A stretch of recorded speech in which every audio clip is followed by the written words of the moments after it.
Hi, I'm James, and this is the Weekly Alignment. A few minutes once a week to remember that the permission is still yours.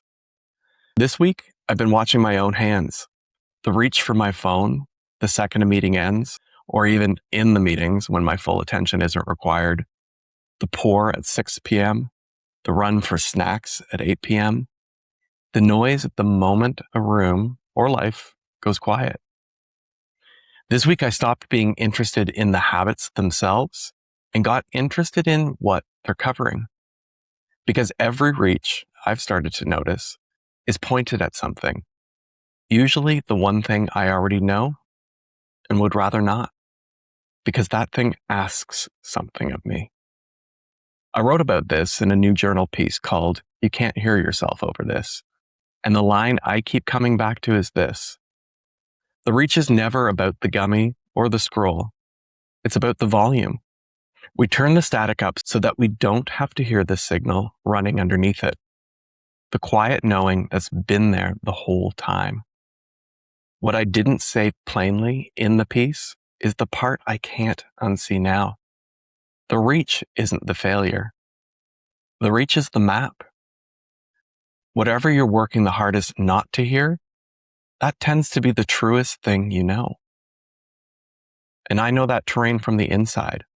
I spent years in the closet, working harder than I understood to not hear the truest thing about myself. And it doesn't leave.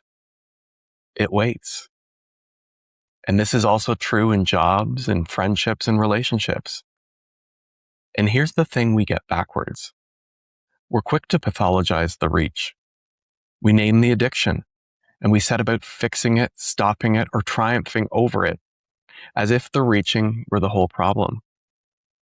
But turning down the reach without listening to what's underneath it only quiets the messenger. So here's one thing to try this week. The next time you feel the reach coming, the hand moving before you've decided anything, stay still for one breath and don't fix it. Don't scold the reach either. Just notice what it's pointed at. What you'd have to hear if the noise didn't arrive right on cue. Noticing, that's the whole practice. The signal only needs a gap in the noise wide enough to come through. You don't reach because something's wrong with you.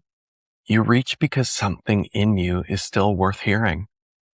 And I believe that signal is what you're here to give to our world. We need your signal. We need your leadership. We need your humanity.